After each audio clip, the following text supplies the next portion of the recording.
எல்லாருக்கும் வணக்கம் அண்ட் அஸ்ஸலாமு அலைக்கும். இன்றைக்கி நம்ம ட்ரில்லிஸ் எட்டுகள் சீசன் 1 எபிசோட் 4 தான் பார்க்க போகிறோம். இந்த எபிசோடில் பார்த்தீங்கன்னா வெள்ளதாடி அப்புறம் ஹீரோயின் அவங்க ஃப்ளாஷ்பேக்லாம் ஓப்பன் ஆகுது. சரி வாங்க நம்ம இந்த வீடியோக்குள்ளே போகலாம். இந்த எபிசோடோட ஓப்பனிங் சீனில் போன எபிசோட எண்டிங்கை தான் காட்டுறாங்க. இப்னுல் அரபி நம்ம ஹீரோ கிட்ட கேட்குறாரு எங்கே போகிறீங்க அப்படின்னு. அதுக்கு நம்ம ஹீரோ நான் அலப்போ போகிறேன்னு சொல்ல, சரி பார்த்து போங்க, இந்த இந்த காட்டில் நிறைய ஓநாய்கள் பருந்துகள்லாம் இருக்கும், யாருக்கும் இரையாயிடாதீங்க, அப்புறம் இங்கே பனி ஜாஸ்தியாக இருக்கும், பார்த்து போங்கன்னு சொல்ல, ஹீரோ உங்கள் பேரை தெரிஞ்சுக்கலாமான்னு கேட்குறாரு. அந்தலூசியா இப்னுல் அரபின்னு அவர் சொல்கிறாரு. இதை தான் நம்ம போன எபிசோட எண்டிங்கில் பார்த்தோம். இப்போ அப்படியே சீன் கட் ஆகுது. இந்த எபிசோட ஓப்பனிங் சீன் பார்த்தீங்கன்னா நம்ம ஹீரோயினை காட்டுறாங்க. அவங்க அப்பா கிட்ட எல்லாம் ரெடியாக இருக்குப்பா நம்ம கிளம்பலாம் அப்படின்னு சொல்ல, அவர் அதுக்கு சரி வாமா கிளம்பலாம். ஹீரோயின் உடனே கேட்குறாங்க உங்களால் நடக்க முடியுமா, ஒன்றும் பிரச்சனை இல்லை நான் பார்த்துக்கிறேம்மா அப்படின்னு சொல்கிறாரு. அதோட இங்கே சீன் கட் ஆகுது. இப்போ நம்ம ஹீரோவை காட்டுறாங்க, படுத்துக்கிட்டே நம்ம ஹீரோயினை நினச்சிட்டு இருக்காரு. அப்போ அவரோட ஃப்ரெண்ட்ஸ் அவரை அப்படி லைட்டாக கலாய்ச்சிட்டு இருக்காங்க. சீன் கட் ஆகுது. இப்போ நம்ம சைக்கோவையும் டைட்டஸையும் காட்டுறாங்க. சைக்கோ சொல்கிறான் விடுறதுக்குள்ளே நமக்கு தேவையானதெல்லாம் கிடச்சிரும். அதுக்கு டைட்டஸ் உடனே இப்படி முட்டாள் மாதிரி அவங்கள குறைச்சி இடப்படாத அது சைக்கோ உடனே இல்லைப்பா இந்த வாட்டி பிளான்லாம் பக்காவாக போட்டிருக்கேன், எதுவும் மிஸ் ஆகாது. அடுத்த சீனில் நம்ம சுலைமான் ஷா தம்பி குர்தோகுலோவை காட்டுறாங்க. அவன் ஒரு 4-5 பேர்கிட்ட எல்லாம் பிளான் பண்ண மாதிரியே நடக்கணும் அப்படின்னு சொல்லிட்டு இது பண்ணுறான். அப்படியே அங்கே சீன் கட் ஆகுது. நம்ம ஹீரோவை காட்டுறாங்க, தூங்கிட்டு இருக்காரு. ஒரு 4-5 பேர் அவரை கொல்றதுக்கு வராங்க. அதே நேரத்தில் நம்ம ஹீரோயினோட டென்ட்டை சுற்றியும் ஒரு 4-5 பேர் அவங்கள கொல்றதுக்கு வராங்க. இந்த சீன்லாம் பார்த்தீங்கன்னா ரொம்ப சூப்பராக இருக்கும். பார்க்குறதுக்கு விஷுவலைசேஷனில் பக்காவாக இருக்கும். இப்போ நம்ம தூங்கிட்டு இருக்கிற ஹீரோவை ஒருத்தன் கத்தியால் குத்த போகிறான். அந்த நேரத்தில் ஒரு பருந்து கத்த அவன் முழிச்சு அங்கே இருக்கிற ஒரு அம்பை எடுத்து அவங்க கொல்ல வந்தவனை கொல்ல. இந்த சைடில் பார்த்தீங்கன்னா நம்ம ஹீரோயினை கத்தி முனையில் அவங்க குடும்பத்தையே அப்படியே பிடிச்சி வச்சுக்கிறாங்க பணைய கைதியா. அந்த சைடு முகமுடி போட்டுட்டு இருக்கிற ஒருத்தன் ஹீரோயின் அட்டாக் பண்ணிட்டு இருக்கிறவங்கள ஒருத்தனை கொன்னுடுறான்.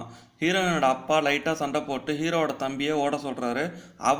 அவனை துரத்திக்கிட்டு இன்னொருத்தன் ஓட பின்னாடி ஓடிக்கிட்டு இருந்தவனா யாரோ கொண்டுடுறாங்க. இப்போ ஹீரோயினும் அவங்க அப்பாவையும் கத்தி முனையில் வெளியே கூட்டிகிட்டு வராங்க. ஒருத்தன் ஹீரோயினோட தம்பியை தூக்கிட்டு வரான். இவன் செத்துட்டான்னு சொல்ல, ஹீரோயினோட தம்பி செத்துட்டானான்னு பார்க்க அவங்களில் ஒரு ஆள் வர, அந்த ஆளை இவன் கொன்னுடுறான். கொன்னுட்டு அவங்கள விட்டுருங்க இல்லைனா உங்களுக்கும் இதே நிலைமை தான் அப்படின்னு சொல்லிட்டு இருக்கான். அந்த சைட்லேருந்து ஒரு கத்தி யாரோ வீசுறாங்க. யாருன்னு பார்த்தா நம்ம வால் செய்கிற சித்தப்பா. ஹீரோயின் அவன் தம்பி செத்துட்டானே, சரி அவனை போய் பார்க்கலான்னு சொல்லிட்டு அவன் தம்பியை பார்க்க போகிறாங்க. பார்த்தா அவன் சாவலை. அந்த முகமடி போட்டுக்கிட்டு இருந்தவன் தான் என்னை இந்த மாதிரி கொஞ்சம் நேரத்துக்கு நடிக்க சொன்னான் அப்படின்னு அந்த ஹீரோயின்கிட்ட சொல்ல, நம்ம வால் சித்தப்பாவும் அந்த முகமடி போட்டுட்டு இருந்தவனும் சண்டையை முடிச்சு ஹீரோயினையும் அவங்க அப்பாவையும் காப்பாற்றிட்டாங்க. இப்போ நம்ம வால் சித்தப்பா கேட்குறாரு நீங்கள் யார் அப்படின்னு கேட்க, அவன் உடனே அந்த முகமுடியை இறக்குனா நம்ம வெள்ளதாடி குறுகுறுன்னு பார்த்துட்டு இருப்பான் தெரியுமா, அவன் தான் அது. அவன் சொல்கிறான் என் பேர் அப்சீன் அப்படின்னு கேட்க சொல்கிறான். இப்போ நம்ம ஹீரோவை காட்டுறாங்க. ஹீரோ அந்த சைடு சண்டையை முடிச்சிட்டாரு. சண்டையில் அவரோட ஃப்ரெண்டு டுர்குட்க்கு வந்துட்டு அடிபட்டுருது. கையில் ஒரு அம்பு பாஞ்சு அவர் அப்படியே மயங்கி விழுறாரு. இந்த இடத்த உடனே நம்ம காலி பண்ணலாம் அப்படின்னு ஹீரோ சொல்ல, அப்படியே அங்கே சீன் கட் ஆகுது. இப்போ அடுத்த சீனில் நம்ம டைட்டஸ் காட்டுறாங்க. அவன் அந்த சைக்கோவை கத்திட்டு இருக்கான். எல்லாத்தையும் சொதப்பிட்ட, எல்லாத்தையும் நாசம் பண்ணிட்ட அப்படின்னு கத்திட்டு இருக்கான். சைக்கோ சொல்கிறான் உங்கள் ஆளுங்களை மட்டும் இல்லை எங்கள் ஆளுங்களையும் கொண்டுட்டாங்க அப்படின்னு சைக்கோ சொல்ல, இவங்களுக்குள்ள காரசாரமாக ஒரு வாக்குவாதம் போயிட்டு இருக்கு. இப்போ டைட்டஸ் சொல்கிறான் என் வழியில் நீ குறுக்க வராத, என் தம்பி சாவுக்கு நானே பழி வாங்கிக்கிறேன். சைக்கோ என்ன சொல்கிறான் என் கண்ட்ரோலில் இருக்கிற ஏரியாவில் எதுவும் செஞ்சிடாத, சுல்தான் அலாவுதீனுக்கு தெரிஞ்ச பெரிய பிரச்சனை ஆகிடும். டைட்டஸ் டென்ஷன் ஆகிட்டு நீ பேசாத, உன்னால தான் எர்த்துகள் தப்பிச்சிட்டான், அந்த கைதிங்களும் அவங்களுக்கு கிடைக்கல, நீ மட்டும் இந்த ஒஸ்தாதே ஆசம்னு சொல்கிறான். அவன் யாருன்னு பார்த்தீங்கன்னா அந்த கவர்னர்னு நம்ம ஸ்டார்டிங்கில் காமிச்சிருப்போம் பார்த்தீங்களா, அவன் தான் அது. அவனோட நாயா இல்லைன்னா அவனை எப்பயோ கொண்டு இருப்பேன் அப்படின்னு இவன் சொல்கிறான். நான் அவனை அலப்போல பார்த்துக்கிறேன், அங்கே உன்னோட எனக்கு நிறைய நாய்ங்க இருக்காங்க, அவங்கள வச்சு நான் அவனை முடிச்சிடுறேன் அப்படின்னு டைட்டஸ் சொல்லிவிட்டு அங்கேருந்து கிளம்புறான். நம்ம இப்போ ஒரு விஷயத்த நோட் பண்ணோம். இந்த சைக்கோவோட அந்த ஒஸ்தாதே ஆசம், அதாவது அந்த கவர்னர் நம்ம ஸ்டார்டிங்கில் சொல்லிட்டு இருந்தோம் தெரியுமா, அவன் இவனோட பெரிய வில்லனாக இருப்பான் போல இருக்கு. சீன் கட் ஆகுது. இப்போ ஹீரோ குதிரையில் போயிட்டு இருக்கிறது காட்டுறாங்க. அந்த சைடில் நம்ம ஹீரோவோட அண்ணன் குண்டா கூடவும் அவன் ஒய்ஃபும் பேசிகிட்டு இருக்காங்க. என்ன பேசுகிறாங்கன்னு பார்த்தீங்கன்னா வழக்கம் போல் இவன் கடுப்பாகவே பேசிகிட்டு இருக்கான். அவன் ஒய்ஃபும் அவனை நல்லா ஏற்றி விட்டுட்ருக்கா. அடுத்த சீனில் நம்ம சுலைமான் ஷா ஒரு சோல்ஜரை பிடிச்சி நல்லா திட்டுன்னு திட்டிகிட்டு இருக்காரு. எதுக்குன்னு பார்த்தீங்கன்னா நேற்று அவங்க சரியாக காவல் காக்காததுனால அப்படின்னு சொல்லி பயங்கரமாக திட்டிகிட்டு இருக்காரு. அதுக்கு அந்த சோல்ஜர் சொல்கிறான் நாங்கள் கரெக்டாக தான் காவல் காத்துட்டு இருந்தோம், நம்ம உள்ளே இருந்தே யாரும் அவங்களுக்கு ஹெல்ப் பண்ணியிருக்காங்க, அதனால தான் அவங்க ஈஸியாக அட்டாக் பண்ணி கரெக்டான டென்ட்டை பார்த்து வந்திருக்காங்க அப்படின்னு அவன் சொல்ல, சுலைமான் ஷா உடனே அவர் தம்பி குர்தோகுலுவை பார்க்குறாரு. இந்த மாதிரி நடக்கிறதுக்கு வாய்ப்பு இருக்கா அப்படின்னு சொல்கிறதுக்கு குர்தோகுல் உடனே இந்த மாதிரிலாம் நடக்க வாய்ப்பே இல்லைங்க, இவன் தப்பிக்கிறதுக்கு ஏதோ ஒன்று சொல்லணும்னு சொல்லிட்டு இந்த மாதிரி சொல்லிட்டு இருக்கான் அப்படின்னு அவன் சொல்கிறாரு. சுலைமான் ஷா உடனே அந்த சோல்ஜரை வேலையை விட்டு தூக்குறாரு. இனிமேட்டு நீ சோல்ஜர் கிடையாது, நீ நார்மலான ஒரு ஆள் தான் அப்படின்னு சொல்லிட்டு அவனுக்கு தண்டனையும் இருக்குது அப்படின்னு சொல்லிட்டு அவனை அங்கேருந்து அனுப்புகிறாரு. இப்போ சுலைமான் ஷா அந்த நேற்று அட்டாக் பண்ண வந்தாங்களோ அவங்க பணத்தெல்லாம் எடுத்துகிட்டு நீ காரா துவைக்கர்கிட்ட அனுப்பிச்சி விட்ரு அப்படின்னு சொல்கிறாரு. உடனே குர்தோகுலு இல்லை இது நம்ம ரொம்ப அவசரப்படுறோம், நான் ஒரு வாட்டி இன்னொரு வாட்டி பேசி பார்க்குறேன், அவன் காரா துவைக்கர்கிட்ட நான் இன்னொரு வாட்டி பேசி பார்க்குறேன் அப்படின்னு சொல்கிறாரு. நீ பேசுகிறதுலாம் அவனுக்கு புரியாதுப்பா, அவங்க எனக்கு இப்போ புரிகிற மொழி எனக்கு மட்டும் தான் தெரியும், அது என்னன்றது நான் கண்டுபிடிச்சிட்டேன், அவனை நானே பார்த்துக்கிறேன் அப்படின்னு சொல்கிறாரு. சீன் கட் ஆகுது. இப்போ ஹீரோனோட அப்பாவை வைத்தியர் பார்த்துட்டு இருக்காரு.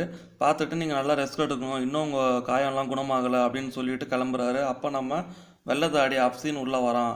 ஹீரோயினோட அப்பா அவனை பார்த்தோன்னே ரொம்ப நன்றி அப்படின்னு சொல்ல, அதெல்லாம் ஒன்றும் பிரச்சனை இல்லைங்க, என் கடமையை தான் நான் செஞ்சேன் அப்படின்னு சொல்லிட்டு அவன் கழுத்தில் இருந்து ஒரு செயினை எடுத்து ஹீரோயினோட தம்பி கழுத்தில் போட என்ன இதுன்னு அவன் கேட்குறான். அதுக்கு அவன் இதுதான் செல்ஜுக் குடும்பத்தோட கடைசி அடையாளம்னு சொல்கிறான். சீன் கட் ஆகுது. இப்போ ஹீரோ அந்த அடிப்பட்ட ஃப்ரெண்டை குதிரையிலேருந்து கீழே இறக்க அந்த இடத்துக்கு இப்னுல் அரபி வராரு. வந்து என்ன ஆச்சு அப்படின்னு கேட்க, இந்த மாதிரி அம்பு குத்திருச்சு அப்படின்ற மாதிரி ஹீரோ சொல்ல, உடனே அவர் கிட்ட இருந்த விஷயத்தெல்லாம் வச்சு அவர் ட்ரீட்மெண்ட் பார்க்குறாரு. அவனை அந்த அம்பு அந்த சைடு வெள்ளதாடி சொல்கிறான், நான் உங்கள் அண்ணனோட இராணுவத்தில் இருந்தேன், உங்கள் அண்ணன் இறக்கும்போது நான் அங்கே தான் இருந்தேன், இந்த செயின் அவரோடது தான், என் பேர் அப்சீன் அப்படின்னு சொல்கிறான். உடனே ஹீரோயினோட அப்பா, நீங்கள் தான் அந்த அப்சீன் பாஷாவா, உங்களை பற்றி நான் நிறைய கேள்விப்பட்டிருக்கேன், ஆனால் நீங்கள் தான் அதுன்னு எனக்கு எப்படி தெரியும், இதுவும் சுல்தானோட ஒரு தந்திரமாக இருந்தால் என்ன பண்ணுறது, நீங்கள் ஏன் எங்களை காப்பாற்றுனீங்க. உடனே வெள்ளதாட்டி சொல்கிறான், நான் உங்கள் குடும்பத்தோட விசுவாசி, உங்களை அந்த காரா துவைக்கர்கிட்டேருந்து காப்பாற்றுறதுக்கான எல்லா முயற்சியும் நான் செய்வேன். அப்படியே இவங்க பேசிகிட்டு இருக்கும்போது ஐக்கிஸ் உள்ளே வரா. உள்ளே வந்து ஹீரோவோட அம்மா கூப்பிடுறாங்க அப்படின்னு சொல்ல இவங்க ரெண்டு பேரும் அப்படியே அங்கேருந்து கிளம்புறாங்க. இதுலேருந்து நமக்கு என்ன தெரியுதுன்னா, ஹீரோயின் ஒரு ராஜ குடும்பத்தை சேர்ந்தவ. சீன் கட் ஆகுது. இப்போ நம்ம உஸ்தாதே ஆதமை காட்டுறாங்க. அவன் ஒரு 5 படைத்தளபதி கூட பேசிகிட்டு இருக்கான். நம்ம மேலே எப்போ வேணால் தாக்குதல் நடக்கலாம், எல்லாம் ரெடியாக இருங்க அப்படின்ற மாதிரி இவன் சொல்லிகிட்டு இருக்கான். அப்படியே சீன் கட் ஆகுது. இங்கே நம்ம குர்தோகுலுவும் பேசிகிட்டு இருக்காங்க. குந்தோகுடு ஏதோ அப்படியே சந்தேகமாக பேசிகிட்டு இருக்கான். என்ன பேசுகிறான்னு பார்த்தீங்கன்னா, யாரோ ஹெல்ப் பண்ணியிருக்காங்க, அதனால தான் இந்த அட்டாக் நடந்திருக்கு அப்படின்ற மாதிரி இவங்க பேசிகிட்டு இருக்காங்க. இப்போது ஹீரோவோட அம்மா ஹீரோயின் கிட்ட நலம் விசாரிச்சுட்டு இருக்காங்க. அப்போது ஹீரோவோட அண்ணி உள்ளே வந்து துணியெல்லாம் காட்டுறாங்க. இதுக்கு மேலே இதை எதுவும் பண்ண முடியாதா அப்படின்னு அம்மா கேட்க, அவங்க சொல்கிறாங்க, எல்லா விஷயத்தையும் ட்ரை பண்ணிட்டேன், இதுக்கு மேலே ஒன்றும் பண்ண முடியாது. உடனே நம்ம ஹீரோயின், நீங்கள் இலையையும் வேறையும் வச்சு ட்ரை பண்ணீங்களான்னு கேட்க, அண்ணி சொல்கிறா, எல்லாம் தெரிஞ்ச மாதிரி பேசாத, இந்த பஞ்சத்தில் இலைக்கும் வேருக்கும் நான் எங்கே போகிறது அப்படின்னு ஹீரோயின்கிட்ட கேட்க, அப்படியே ஒரு காரசாரமாக ஒரு வாக்குவாதம் போயிட்டுருக்கு. அப்படியே அந்த சபையும் கலையுது. கிளம்பும் போது அன்னிக்காரி சொல்கிறா, உன் வேலையை மட்டும் பார்த்துட்ரு அப்படின்னு ஹீரோயின்கிட்ட சொல்லிட்டு அங்கேருந்து கிளம்புறா. அடுத்த சீனில் நம்ம உஸ்தாதே ஆதம், அதாவது நம்ம கவர்னர்னு சொல்லிட்டு இருந்தோம் பார்த்தீங்களா, அவனை காட்டுறாங்க. அவன் ஒரு 4-5 பேர்கிட்ட ஒரு பாக்ஸை எடுத்து அப்படியே கொடுத்துட்ருக்கான். பக்கத்தில் இருந்த ஒருத்தன் என்னன்னு ஒன்றும் புரியலையேங்க அப்படின்னு சொல்ல, இவன் உடனே சீக்கிரமாக புரிஞ்சிருவ அப்படின்னு அங்கே சீன் கட் ஆகுது. இப்போ நம்ம ஹீரோவையும் அவரோட ஃப்ரெண்ட்ஸு அப்புறம் இப்னுல் அரபி அவங்க சாப்பிட்டுட்டு இருக்கிறத காட்டுறாங்க. அவங்க சாப்பிட்டுட்டு அப்படியே பேசிகிட்டே சாப்பிட்டுட்டு இருக்கும்போது அஸ்ஸலாமு அலைக்கும்னு ஒரு சத்தம் வருது. யாருன்னு பார்த்தா நம்ம டைட்டஸ். வாங்க, ஹீரோ உடனே வாங்க வந்து எங்கள் கூட சாப்பிடுங்க அப்படின்னு கூப்பிடுறாரு. சீன் கட் ஆகுது. இப்போது நம்ம குர்தோகுலுவும் பேசிகிட்டு இருக்காங்க. அப்போ நம்ம குண்டோகுடு, எங்கள் அப்பா தான் எனக்கு எல்லாம், நான் நம்ம கலாச்சாரத்தை விட மாட்டேன் அப்படின்னு சொல்லிகிட்டு இருக்காரு. சொல்லிகிட்டு இருக்கும்போது சுலைமான் ஷா உள்ளே வந்துடுற. அவர் டக்குன்னு சொல்கிறாரு, நம்ம கலாச்சாரம் கற்றுக்கணும்னு நினைக்கிறவங்களுக்கு நிறைய கற்றுக் கொடுக்கும். சீன் கட் ஆகுது. இப்போ நம்ம ஹீரோ டைட்டஸ் சாப்பிட்டுட்டு இருக்காங்க. பேசிகிட்டே சாப்பிட்டுட்டு இருக்கும்போது டைட்டஸ் சொல்கிறான், நாங்கள் ரொம்ப தூரத்துலேருந்து வரோம், ரொம்ப பசியாக இருக்கும், ஏன் என்ன ஆச்சுன்னு கேட்க, நாங்கள் விற்கிறதுக்கு கொண்டு வந்த பொருளெல்லாம் இந்த கிறிஸ்டின்ஸ் ஆட்டையை போட்டு போயிட்டாங்க அப்படின்னு அவங்க பேசிகிட்டு இருக்காங்க. அப்படியே சரி, நான் கிளம்புறதுக்கு முன்னாடி உங்கள் பேரெல்லாம் தெரிஞ்சுக்கலாமா அப்படின்னு டைட்டஸ் கேட்க, உடனே நம்ம ஹீரோ கெத்தா, நான் தான் சுலைமான் ஷாவோட பையன் எர்த்துகுருல் அப்படின்ற மாதிரி சொல்ல, டைட்டஸோட முகம் அப்படியே மாறுது, செம்ம கடுப்பாகிறான். அப்படியே இதோட இந்த எபிசோடை முடிக்கிறாங்க. நீங்கள் நம்ம சேனலை இன்னும் சப்ஸ்கிரைப் பண்ணாமல் இருந்தீங்கன்னா சப்ஸ்கிரைப் பண்ணுங்கள், கூடவே அந்த பெல் ஐக்கானையும் கிளிக் பண்ணுங்கள். தேங்க்யூ.